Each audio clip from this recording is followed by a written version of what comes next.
नमस्कार दोस्तों, स्वागत आपका हमारे चैनल पर। हमारी आज की कहानी है इज्जत। वो मेरे बराबर में सोया था, जिसके साथ मुझे रात गुजारने के लिए भेजा गया था। मेरे पास यह एक अच्छा मौका था कि मैं यहाँ से भाग जाऊँ। दिल में एक खौफ भी था कि यह काम इतना भी आसान नहीं। फिर मैंने सोचा कि अब तक मैं जिन जिन लोगों का भरोसा जीत चुकी हूँ, मेरे ऊपर शक नहीं किया जाएगा। मैंने इस शख्स को रात में शराब कुछ ज़्यादा ही पिला दी थी, इसलिए उसके जगने की फिक्र नहीं थी। मैंने धीरे से कमरे का दरवाज़ा खोला और बाहर आ गई।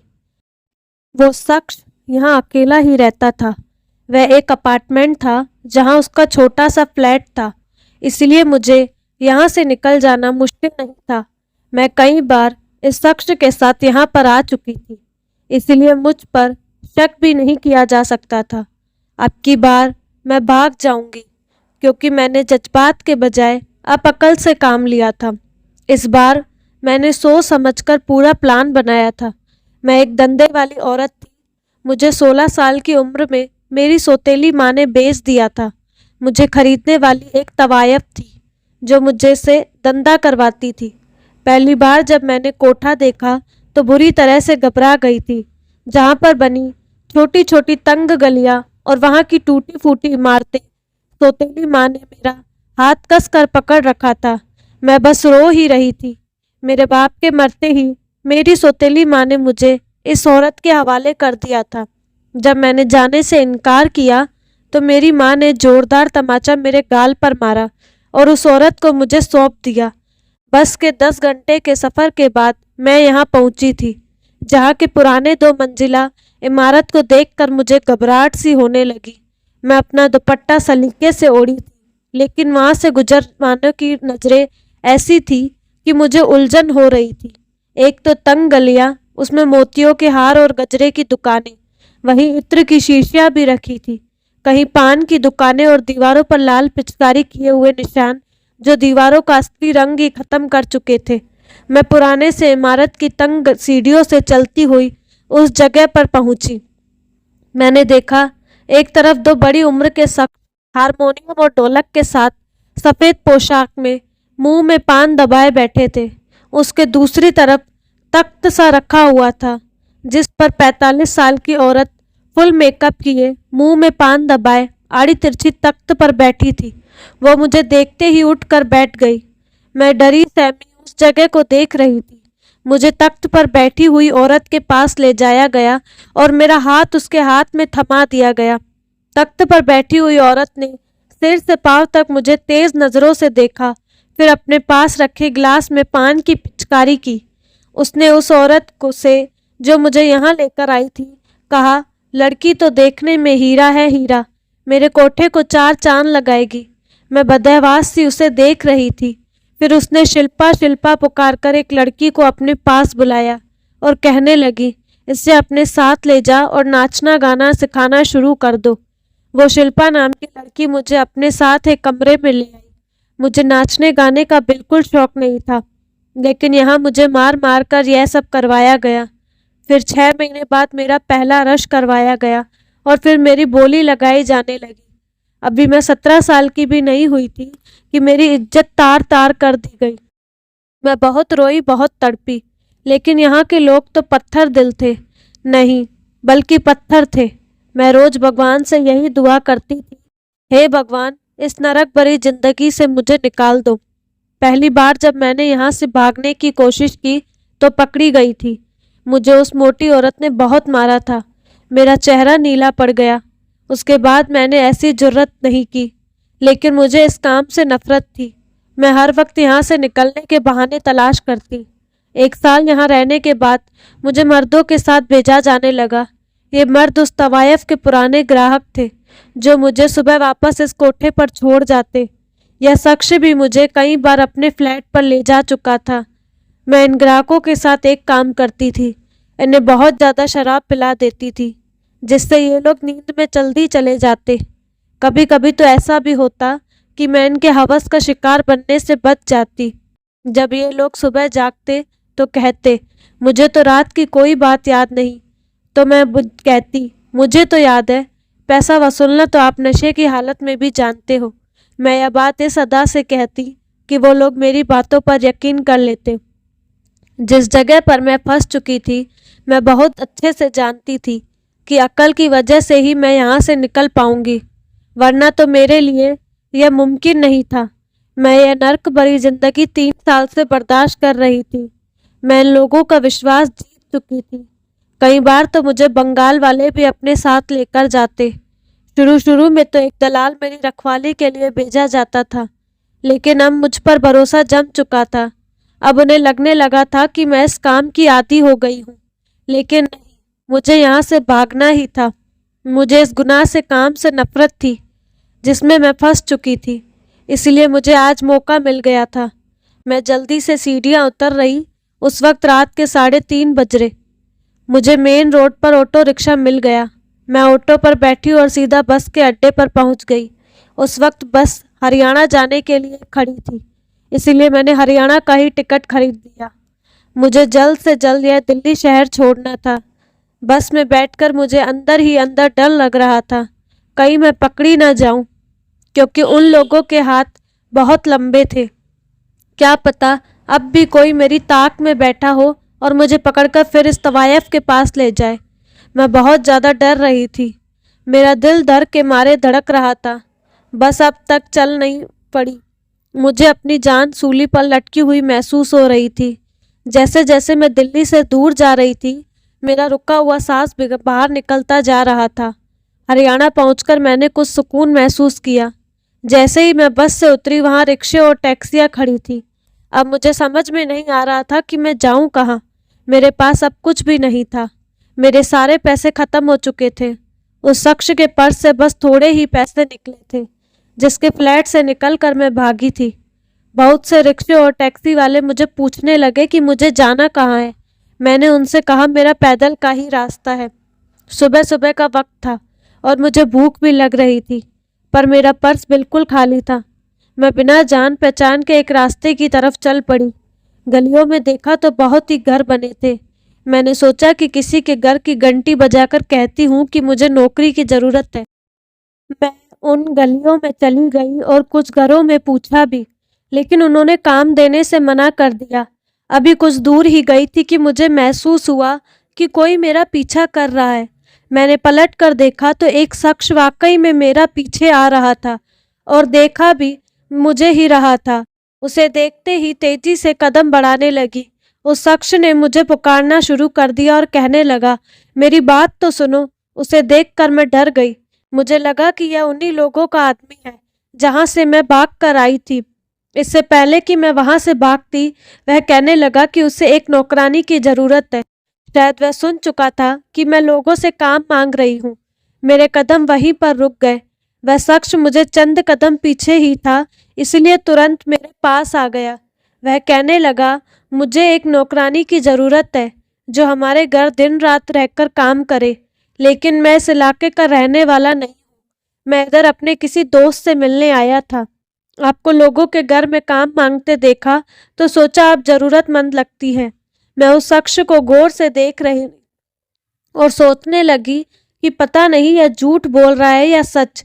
लेकिन एक सच यह भी था कि मुझे उस वक्त काम की सख्त ज़रूरत थी। मैंने उससे पूछा, आप कहाँ पर रहते हैं? उसने कहा, कुछ दूर फासले पर मेरा घर है। अगर आप मेरे साथ चले तो मैं आपको अपना घर दिखा सकता हूँ। कुछ देर तक तो मैं सोचती रही कि मैं क्या करूँ और क्या ना करूँ। फिर मैंने सोचा, चली ही जाती हूँ। मैंने कहा, ठीक है, मैं आपके साथ चलने को तैयार हूँ। मैं उसके साथ साथ चलने लगी।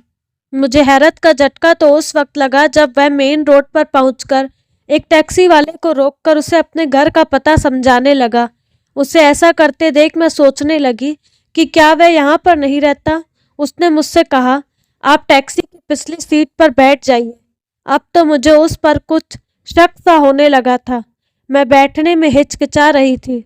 मुझे डर था कि कहीं यह आसमान से गिरे और खजूर में अटकने वाला मिसाल न बन जाए। कहीं यह मेरे साथ कुछ गलत न कर बैठे। वह शायद मेरे डर को समझ गया था। उसने मुझे देखते हुए कहा, मैं शरीफ इंसान हूँ, मुझ पर यकीन करिए, मुझे वाकई में एक नौकरानी की ज़रूरत है। मैं न जाने क्यों टैक्सी में बैठ गई, शायद इसलिए कि मेरे पास कोई दूसरा रास्ता नहीं था। मैंने सोचा चलो खुद को किस्मत पर छोड़ देती हूँ। मैं टैक्सी में बैठ गई। करीब 20 मिनट के सफ़र के बाद टैक्सी एक घर के सामने जाकर रुकी। मैं नीचे उतर गई। उस शख्स ने टैक्सी वाले को पैसे दिए और मुझे उस घर के अंदर ले गया। फिर दूसरा हैरत का झटका मुझे उस वक्त लगा जब उस घर में उस शख्स के अलावा दूसरा कोई और नहीं था। यह सब देखकर मैं बुरी तरह घबरा गई। मैंने उससे कहा, मुझे ऐसी जगह पर काम नहीं करना जहाँ कोई औरत ना हो। मेरी बात पर उसने कहा, हाँ मैं अकेला ही यहाँ रहता हूँ क्योंकि मैं यहाँ नौकरी करता हूँ और मेरे घर वाले गाँव में रहते हैं। मेरी बात सुनिए, मैं एक शरीफ इंसान हूँ, पूरा दिन घर से बाहर रहता हूँ, आपको कोई परेशानी नहीं होगी। आप घर की सफाई और कपड़े धोने के बाद कुछ बना दीजिएगा। मैं रात के 10 बजे ही घर लौटता हूँ। सारा काम निपटाने के बाद मेरे आने से पहले आप इस कमरे में चली जाइएगा। अगर आपको सही लगे तो आप कमरा अंदर से लॉक कर लीजिएगा। लेकिन मैं क्यों उस पर भरोसा करती? मैंने साफ इनकार कर दिया। वह कहने लगा, मैं आपको अच्छी तनख्वाह भी देने को तैयार हूँ। मैंने कहा, नहीं, मुझे यह काम नहीं करना। यह कहकर मैं उसके घर से वापस आ गई। उस वक्त दोपहर का वक्त था और यह इलाका भी सुनसान था। मैं उस शख्स के घर से तो आ गई थी, फिर भी परेशानी वही थी कि मैं जाऊं तो कहाँ जाऊं। मैं यही सब सोचते विचारते चलते जा रही थी। तभी मेरे सामने एक गाड़ी आकर रुकी। उस गाड़ी में से कुछ बदमाश बैठे थे। उनमें से एक ने कहा, गाड़ी के पीछे का दरवाज़ा खोलो और ज़बरदस्ती लड़की को गाड़ी में बिठा लो। मैं यह सुनकर वापस भाग गई। वो गाड़ी मेरे पीछे आने लगी। मैं भागते भागते एक घर के पास पहुंची और दरवाज़ा पीटने लगी। मैंने बहुत ज़ोर से दरवाज़ा बजाया और चिल्ला चिल्ला कर कहने लगी, दरवाज़ा खोलो, मुझे बचा लो। गाड़ी मेरे पास आकर रुक गई थी। उसमें से एक नौजवान निकला। मैं फिर से दरवाज़ा बजाने लगी। जब तक वह नौजवान मेरे पास आया तब तक दरवाज़ा खुल चुका था। वह शख्स हैरत से मुझे देख रहा था। मैं बुरी तरह से घबराई हुई थी और फौरन उसके पीछे जाकर छुप गई। मैंने कहा, यह लोग ज़बरदस्ती मुझे अपनी गाड़ी में बिठाना चाहते हैं। बाहर खड़े वो गुंडे कहने लगे, इस लड़की को हमारे हवाले कर दो वरना बहुत पछताओगे। पर वह शख्स बहुत ही नॉर्मल अंदाज में खड़ा था जिसके पीछे मैं छुपी थी। वह कहने लगा, अपनी सलामती चाहते हो तो वापस चले जाओ और दोबारा मुझे इधर नज़र मत आना, नहीं तो मैं जो तुम लोगों का करूँगा अपनी शक्ल भी नहीं पहचान पाओगे। यही सब कहते हुए उसने जेब से एक कार्ड निकालकर दिखाया। वह शख्स एक पुलिस ऑफिसर था। कार्ड देखते ही वो बदमाश तुरंत वहां से भाग गए। जब उनकी गाड़ी बहुत दूर चली गई तो वह शख्स पीछे मुड़कर मुझे देखने लगा और बोला, आप चाहे तो जो जा सकती हैं और कहिए तो मैं आपको आपके घर तक छोड़ देता हूँ। उसकी ये इंसानियत देखकर मैं शर्मिंदा हो गई। वह वाकई में एक अच्छा इंसान था और फिर एक पुलिस ऑफिसर भी था। मैं जितना उसके घर में सुकून से रह सकती थी, शायद कहीं और मेरी हिफाजत ना हो पाती। मैंने उससे कहा, मेरा यहाँ पर कोई नहीं, मैं नौकरी की तलाश में गांव से इधर आई हूँ। मैंने भी एक झूठ बोल दिया क्योंकि सच सुनकर को वह मुझे ही बड़ा समझता। मेरी सच्चाई जानने के बाद वह मुझे नौकरी पर भी नहीं रखता। मैं उसके घर काम करने लगी थी। वाकई में वह सुबह उठते ही नाश्ता करके चला जाता और रात के 10 बजे ही वापस आता था। मैं पूरा दिन घर पर अकेली ही होती थी। रात को उसके आने से पहले खाना खाकर मैं अपने कमरे में चली जाती।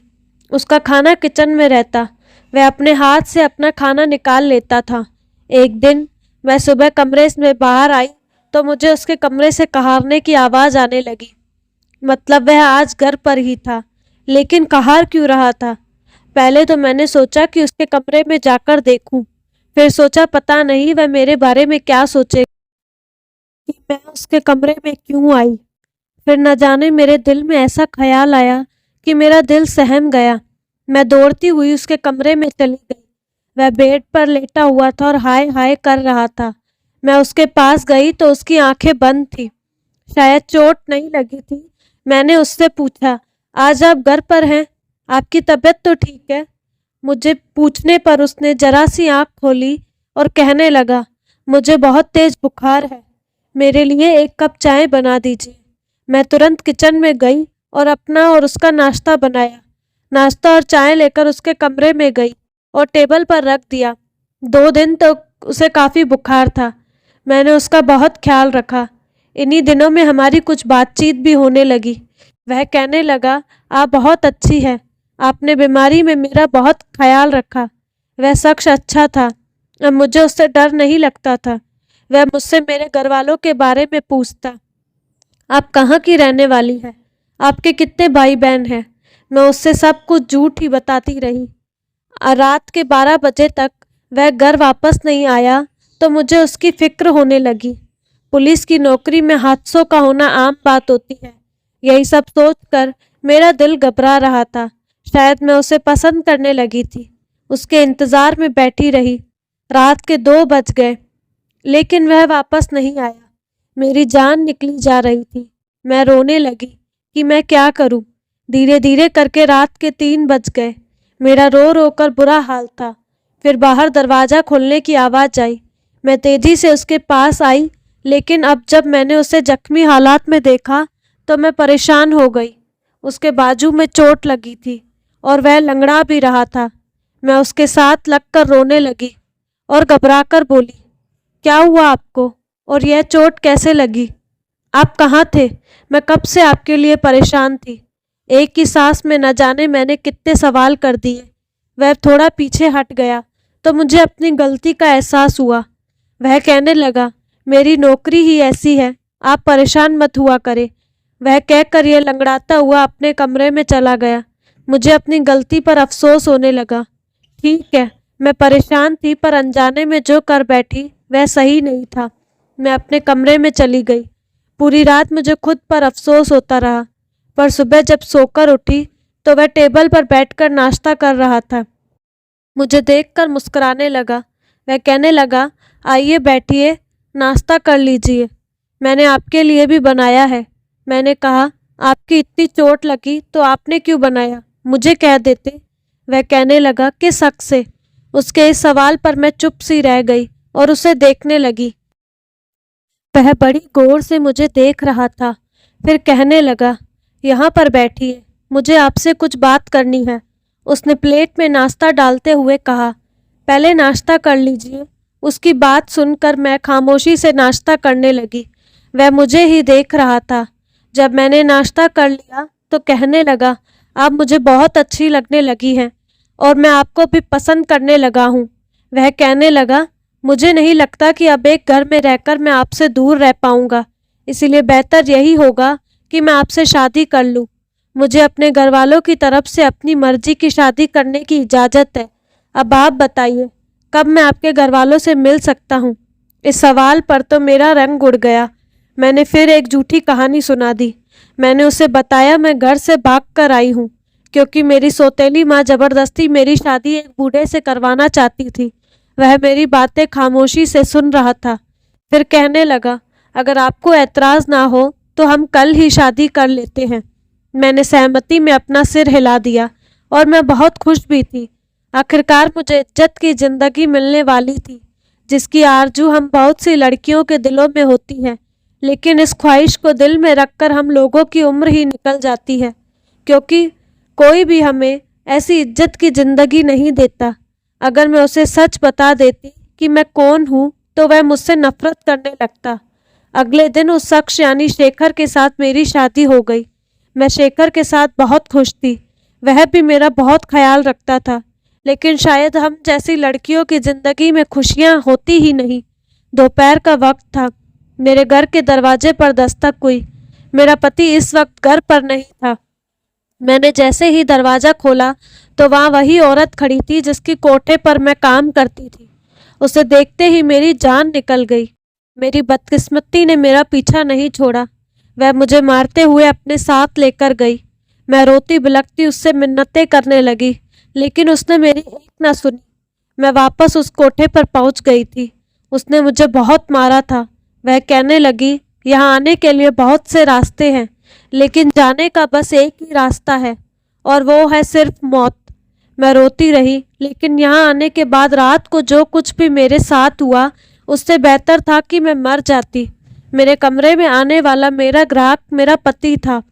उसे देखकर मुझे लगा कि वह मुझे लेने आया है, लेकिन उसके पीछे से मुस्कुराती हुई कोठे की मालकिन को देखकर मैं सन्न रह गई। वह मुस्कुराती हुई बोली, तू क्या समझती है कि तू फ्लैट से भाग जाएगी और मुझे खबर तक नहीं होगी? मैंने इसे तेरे पीछे जासूसी पर लगा रखा था। यह तेरे पीछे साए की तरह था। तू जहाँ नौकरी मांगने गई थी, वहाँ भी यह मेरे कहने पर ही तुझे अपने घर लेकर गया और तुझे नौकरी ही हमारे कहने पर दी गई। यह कोई पुलिस वाला नहीं। यह सुनकर ऐसा लगा कि जमीन फटे और मैं उसमें समा जाऊं। इतना बड़ा धोखा दिया था उसने मुझे। वह अब भी चुप था और मेरे सामने खड़ा था। मैं उसके पास गई और कहने लगी, तुमने मेरे साथ इतना बड़ा धोखा किया, आखिर क्यों? अगर तुम मुझे इस वक्त यहाँ ले आते तो मुझे इतना दुख नहीं होता। मैंने मर्दों का सिर्फ एक ही रूप देखा था और वह था हवस, लेकिन तुम्हें देखकर मेरी सोच बदल गई थी। मुझे लगा मर्द इंसान भी होते हैं। तुम्हारे रूप में ही मर्द को मैंने देखा था। मुझे तुमसे मोहब्बत हो गई थी। काश तुम मेरे सामने कभी ना आते, ताकि मेरे दिल में तुम्हारी जो इज्जत थी वह रह जाती। मेरे इतना कुछ कहने पर भी वह चुप था। कुछ ही देर बाद पुलिस की गाड़ी की आवाज़ आई। उस औरत की रंगत उड़ने लगी। वह कहने लगी, यह पुलिस कहाँ से आ गई? मेरे पति शेखर ने कहा, मैंने बुलाया है। पुलिस वहां पहुंच चुकी थी। उसने अपने जेब से अपना पर्स निकाला जिसमें हमारी शादी की कुछ तस्वीरें थी। पुलिस को वह बताने लगा कि यह मेरी पत्नी है और मैं इसे लेने आया हूँ। इस औरत ने चोरी छुपे मेरी पत्नी को अगवा किया और यहाँ ले आई। वह औरत हैरान परेशान होकर कहने लगी, क्यों झूठ बोल रहे हो? लेकिन पुलिस उस औरत को पकड़ कर ले गई। वह मेरे पास आया और कहने लगा, मैं जासूस हूँ। पैसे लेकर मैं जासूसी करता हूँ। पुलिस वालों से भी मेरी अच्छी जान पहचान है, क्योंकि मैं उनके लिए भी काम करता हूँ। इस औरत ने तुम्हारी जासूसी पर मुझे लगा रखा था। मैं सब कुछ पैसों के लिए करता था, लेकिन न जाने कब मुझे तुमसे प्यार हो गया। तुम्हें मेरी बीमारी में मेरा ख्याल रखा। मेरे जख्म देखकर तुम परेशान हो गई थी। अपने प्रति तुम्हारा लगाव देखकर मैं सोच रहा था कि तुमने अभी तक मुझे कोई बात नहीं बताई। अगर तुमने कोई गुनाह भी किया था तो यह सब तुमने अपनी मर्जी से नहीं किया था, बल्कि मजबूरी में किया था।